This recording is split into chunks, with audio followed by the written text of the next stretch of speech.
Because water infrastructure is not cheap. It is capital intensive. And when we talk about 1,000 large dams, most of them were scheduled to be implemented under public-private partnerships. And public-private partnerships means a proponent has to invest their money and recoup that money in a stipulated duration of time. Unfortunately, investments in water have not been very lucrative in public-private partnerships because our tariffs are not cost recovery. Specifically, 1 liter of water in the supermarket goes for between 50 shillings and maybe 100 shillings. Honorable CS, the question was very direct. Yes. How many dams have been completed so far? Say either 2, 10, then you move to the next question. Okay. We have some ongoing, Honorable Speaker, especially the large dams. We have Mwache ongoing, we have Dhwake ongoing, we have Uma ongoing, and these are some of them are suffering from financial challenges. So the answer to that is for large dams, we have not completed any of them. Small dams, I can provide a list, Honorable Speaker, so that I give a conclusive answer. Yes, yes.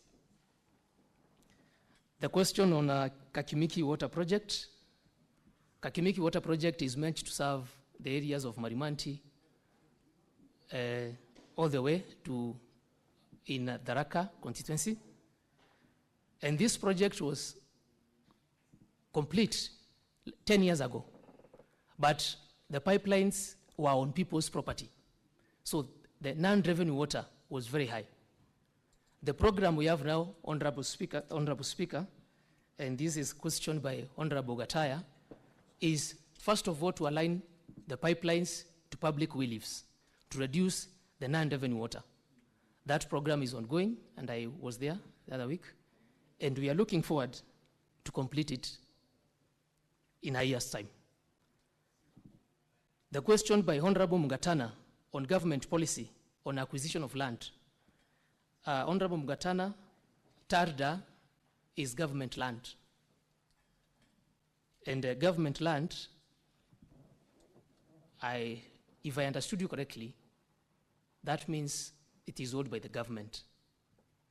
So I don't foresee the need for compensation. But you asked about the policy. The policy is whenever the ministry acquires land from private parcels of land, we go through the normal process of National Land Commission, where there is evaluation and then there is compensation. That is the government policy. The question by Senator Kavindu, fencing of Masinga Dam. Masinga Dam is under the Ministry of Energy. And it is unfortunate for this. Thank you. Now, honorable senators, we in piecemeal. First of all, you start with the sections where the actual works will be ongoing, because the remaining section will be the impoundment area that will be flooded.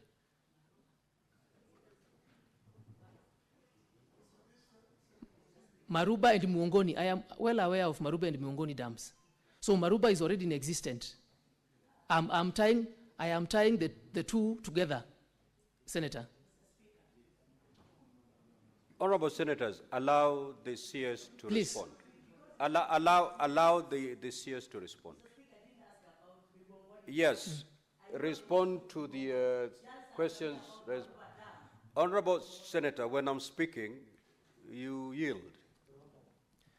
You're out of order, Senator Kavindu. You're totally out of order.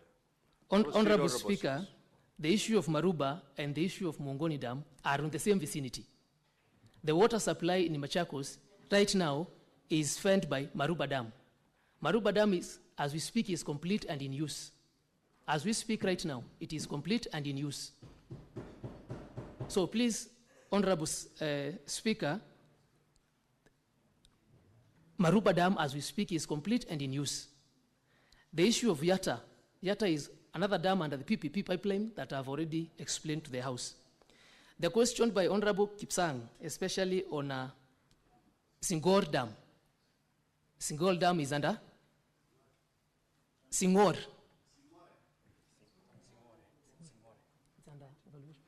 It is under procurement as we speak.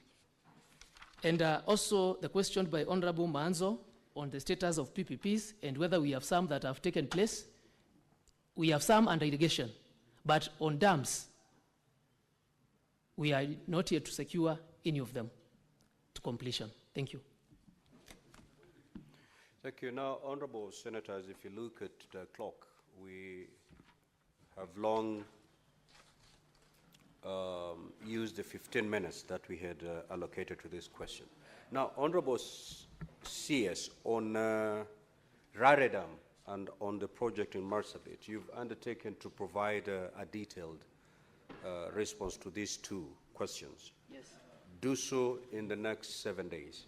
Thank you. And the one that had been asked by the Senator for Tharaka Nithi, those three, file your detailed responses within the next 7 days. Thank you. Honorable CS, we have come to the conclusion of your session. You may leave at your pleasure. Thank you, Speaker. Thank you, members.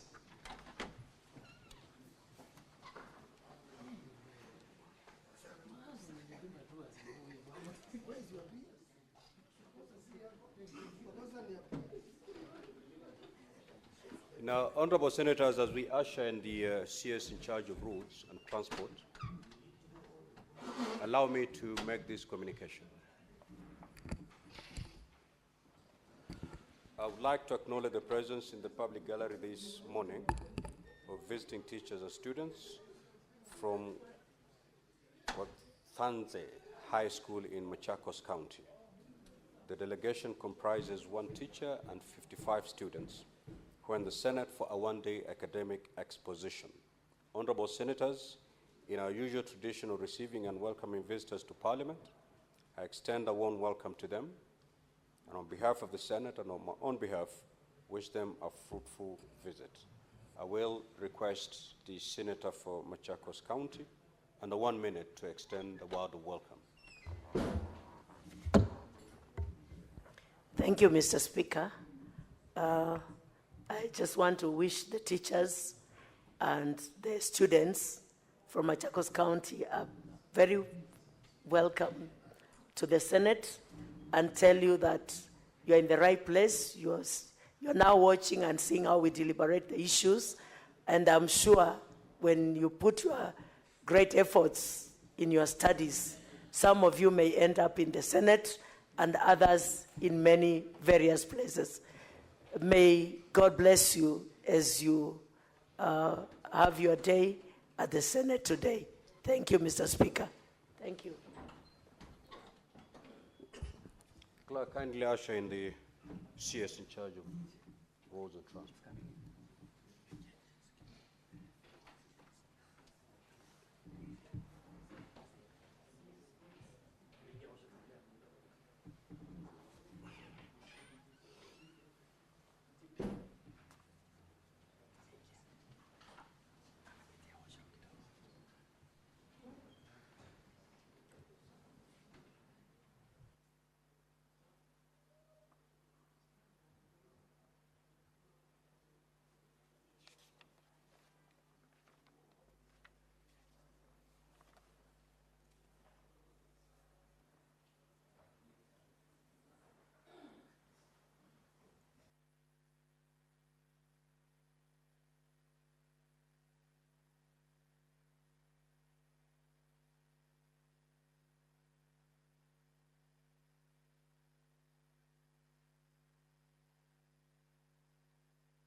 Welcome, Honorable CS.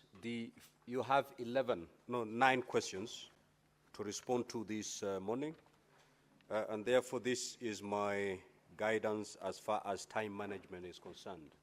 We are going to spend not more than 15 minutes per question so that we cover all the 9 questions before 1 p.m. The first question is question number 69 by the Honorable Senator from Murang'a County, Senator John Yutu. You may now proceed to ask the question. Thank you, Honorable Speaker. My questions to the CS is A, why does the Kenya National Highways Authority, KENHA, use privately owned motor vehicles for patrol on highways? B, who owns these patrol vehicles and how are their services procured?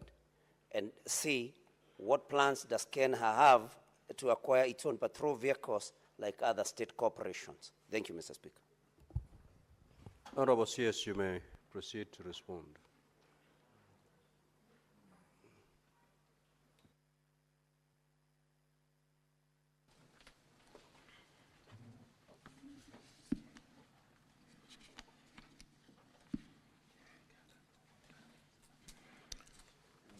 Thank you, Honorable Speaker, honorable members of Senate. I'm happy to be here this morning to respond to the various questions. And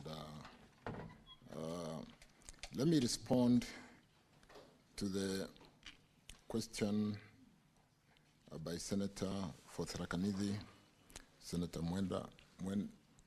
Sorry, is that?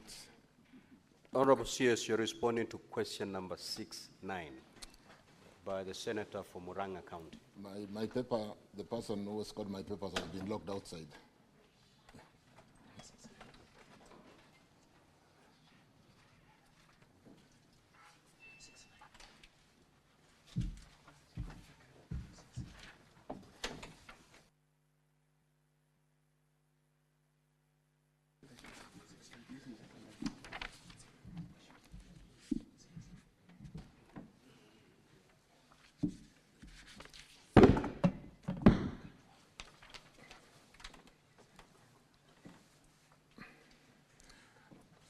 Sorry about that, Honorable Speaker, Honorable Joe Nyoto, member, Senator from Murang'a County.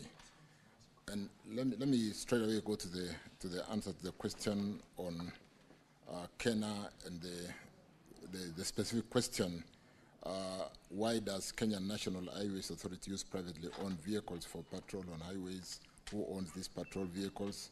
And what plans does KENHA have to acquire its own patrol vehicles like other state corporations? Mr. Speaker, sir, I beg to respond. The Kenya National Highways Authority, KENHA, utilizes privately owned motor vehicles as it outsources road maintenance works through performance-based contracts.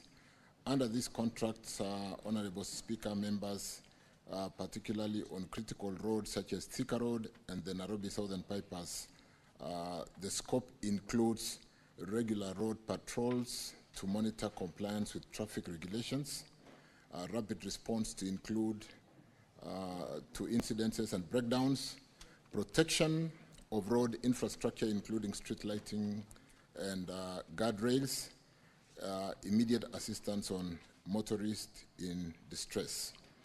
The arrangements, honorable members, Speaker, ensures efficient maintenance while enhancing overall road safety. And on the patrol vehicles that are owned, the patrol vehicles are owned by performance-based contractors who are basically assigned the contracts on the performance-based contracts. In terms of maintenance contractors who are competitively procured in compliance with the Public Procurement and Assets Disposal Act 2015 through the open tender method. Honorable members, on the final question, the authority does not intend to procure its own patrol vehicles for maintenance. Though KENHA outsources its road maintenance services, it's not very clear from the response why Kenha officers would use privately owned motor vehicles, because this is not a road maintenance. So, and was there any cost-benefit analysis done before this particular decision was made? Because, of course, government needs to save resources. Are we saving by using privately owned motor vehicles? Because my understanding is that there's a difference between road maintenance and patrol. The question, Honorable CS, was about the patrol vehicles. Because again, you realize that if sometimes motorists do not even know who is stopping them, because these are privately owned motor vehicles. So I think we may need to see clarity on that. And I think that is the only question that I have, and it also touches on your response on C, because we need to know, is the cost-benefit analysis, has it shown that we are better off, we'll save state resources through privately owned motor vehicles and not motor vehicles owned by the corporation? Thank you, Mr. Speaker. Honorable CS.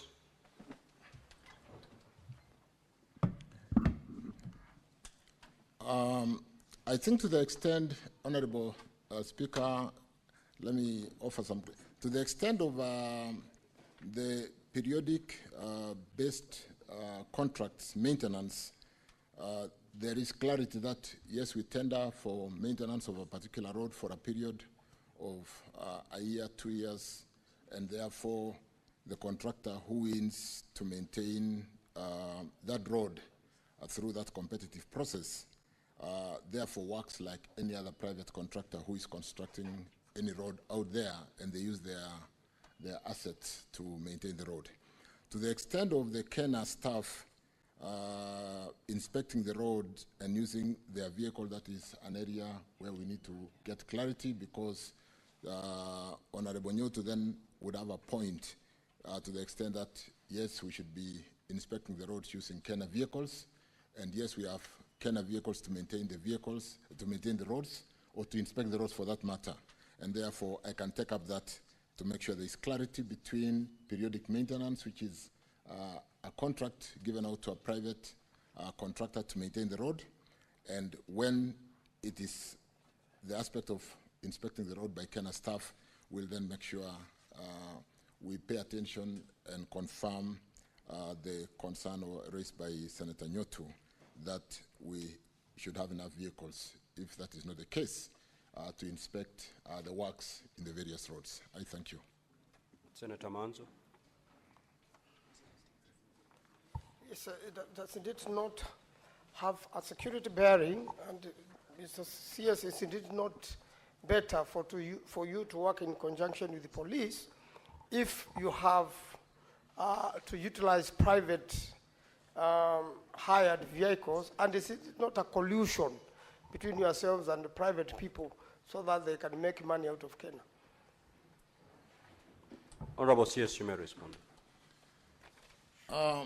I think what I did indicate, Honorable Speaker, Honorable Members, to the extent of a periodic maintenance contract, is a private contract like any contractor. You don't expect them to use Kenya vehicles.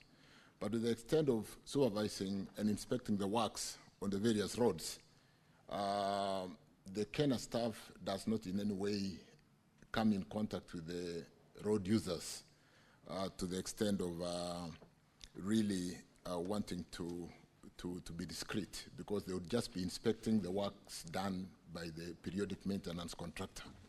So if there has been a case where our staff in Kenya are not properly facilitated with their vehicles, that is a case which I said I will take it up, but it shouldn't really be a problem inspecting roads using Kenya's assets or using Kenya's vehicles, and I undertake to follow up that, Honorable Speaker, Honorable Nyoto.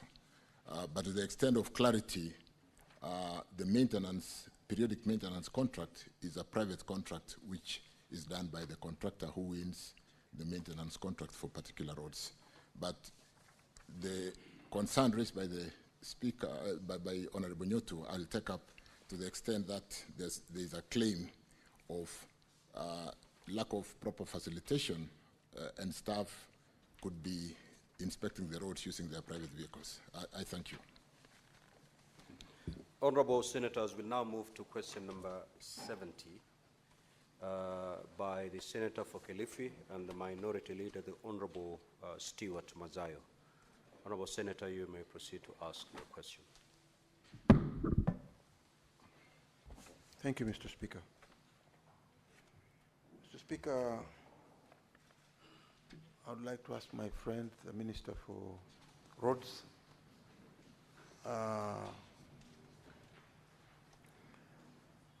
some 2-3 questions. Mr. Minister, when will the Mombasa-Mtwapa Kilifi Road project, which is a key part of Northern Transit and Transport Corridor, be completed? Number 2, are there any plans to install lighting at the Kibarani Changamwe interchange in Mombasa County to enhance security and vision for motorists at night?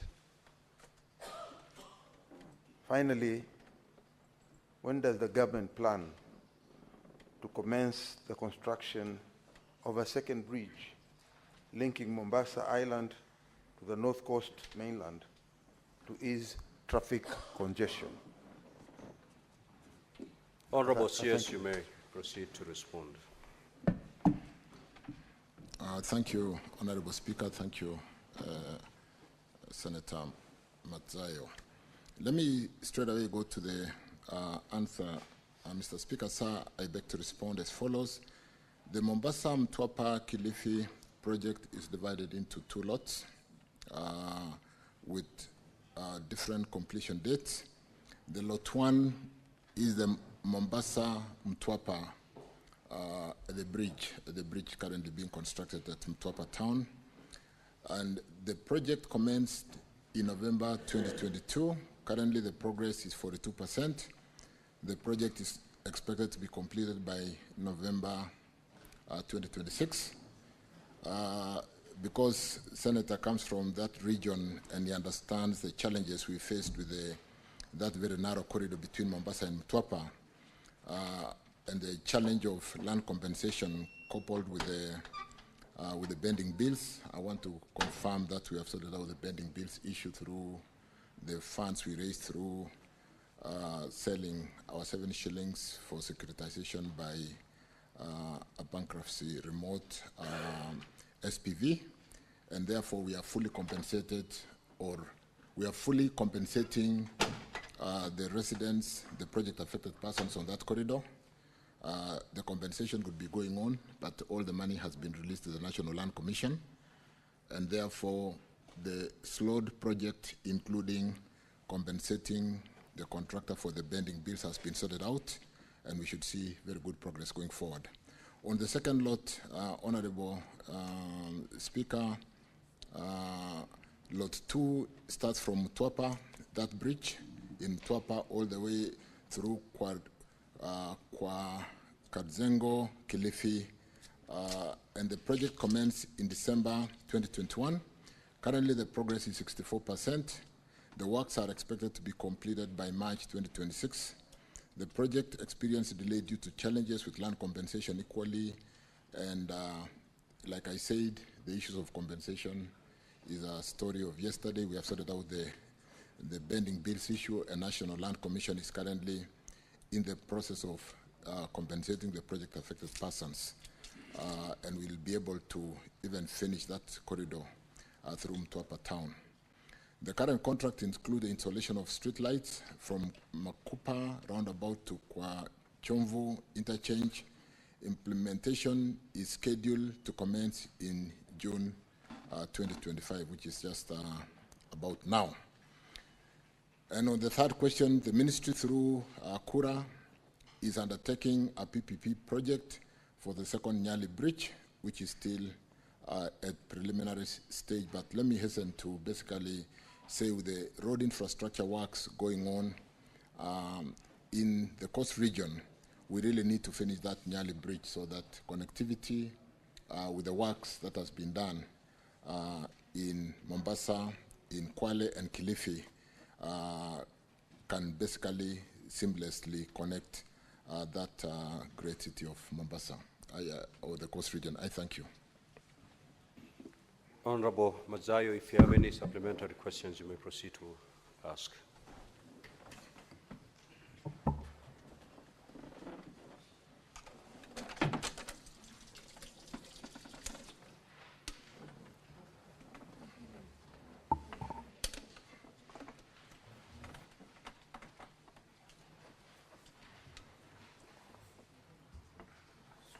I think I'm okay.